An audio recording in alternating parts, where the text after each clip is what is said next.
Saya kira kalau faktor internal sebenarnya tidak ada sesuatu yang krusial ya. Itu misalnya tercermin dari sejumlah statement-statement elit Golkar. Yusuf Kala misalnya dalam sebuah wawancara di sebuah stasiun TV mengatakan secara organisatoris tidak pernah ada paksaan ataupun permintaan kepada Erlangga Hartarto untuk mundur di tengah jalan sebelum masa jabatan politiknya berakhir. Nah, tapi di situ yang sangat menarik yang kita bahas adalah bagaimana Pak Luhut mewanti-wanti kepada para kader Golkar agar jangan mau diatur-atur oleh orang luar. Ketika itu dia mengatakan demikian dan kita bertanya-tanya, siapakah orang luar ini, Mas Hersu, begitu kan? Karena kalau yang ada di dalam, yang pada waktu yang kita tahu lah gitu, orang-orang yang memang sepertinya memiliki ambisi untuk menjadi ketua umum Golkar atau the next ketua umum nanti pada saat Munas bulan Desember ya, antara lain misalnya Bambang Susatyo, terus kemudian Agus Gumiwang, kan seperti itu nama-nama itu. Tapi mereka ini kan adalah pengurus juga gitu. Sementara yang ada di bukan pengurus siapa. Nah pada mau tidak mau maka muncullah nama Bahlil begitu. Ya, dan ada semacam faksi, kalau misal kita simplifikasi ya.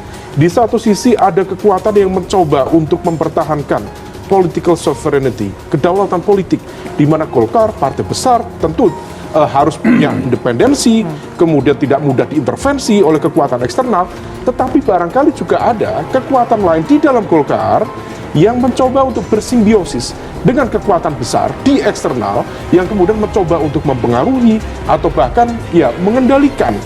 Ini kan kemarin juga beredar foto-foto bagaimana ketika Bahlil sedang berbicara berdua dengan Pak Jokowi gitu ya, kelihatannya di-candid gitu fotonya. Jadi kelihatan sekali bahwa memang Bahlil ini sekarang jadi orang kepercayaan Pak Jokowi sepenuhnya. Dan sebenarnya indikator itu mulai kita lihat ketika ribut-ribut soal pemberian konsesi tambang ke ormas keagamaan kan Pak Agi.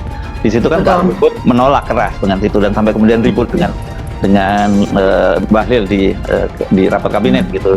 Tetapi kemudian ternyata Pak Jokowi lebih memilih apa yang diusulkan oleh Bahlil ketimbang keberatan dari Pak Luhut. Dari situ saja sebenarnya kita udah tahu mulai terjadi perpecahan sebenarnya dengan Pak Luhut. Tapi Bapak Alun mempertebal itu semua, termasuk misalnya selama ini desakan-desakan supaya ada munaslup mempercepat suksesi kepemimpinan di Golkar itu kan juga mentah. Karena Erlangga Hartarto itu mendapatkan mayoritas dukungan dari semua pemilih yang memiliki hak suara, baik di level kabupaten atau kota yang disebut dengan DPD tingkat 1 dan tingkat 2. Jadi 3 variabel ini yang sepertinya bisa menjelaskan secara internal tak ada persoalan apapun yang cukup signifikan yang kemudian membuat Erlangga Hartarto itu harus mengumumkan ya dirinya mundur sebagai ketua umum Golkar. Akibatnya apa? Kekuasaan terbagi.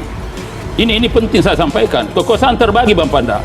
Jadi tadinya mestinya di kabinet itu hanya dibagi 4, masuk lagi yang lain dibagi lagi tuh. Berarti secara horizontal terbagi nih barang.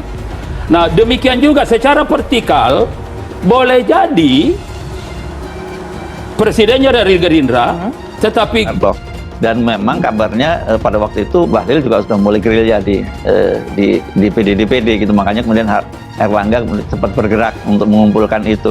Nah kelihatannya kemarin begitu sudah konsolidasi itu sudah mantap ya posisinya dari Erlangga.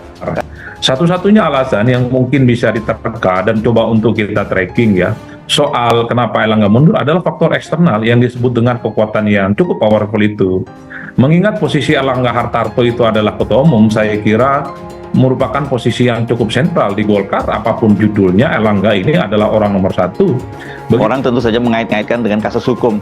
Tapi apa iya kasus hukum itu masih bisa dimanfaatkan oleh Jokowi di akhir-akhir masa jabatan? Apakah petanya tidak berubah? Itu kan jadi pertanyaannya. Dan seberapa parah sih kasus hukumnya sehingga kemudian dia langsung kibarkan bendera putih, langsung menaikkan pengunduran diri setelah sehari sebelumnya bertemu empat mata dengan Pak Jokowi, kan gitu ya. Jadi memang itu persoalannya memuncak pada akhir pekan kemarin gitu, seperti yang kita beritakan pada saat itu, yaitu di mana Pak Erlangga Hartarto pada saat itu menemui Pak Luhut gitu ya, rupanya menemui Pak Luhut di kantornya dan kemudian untuk memberitahukan, saya rasa karena memang posisi Pak Luhut ini kan sebagai ketua Dewan Penasehat dari Golkar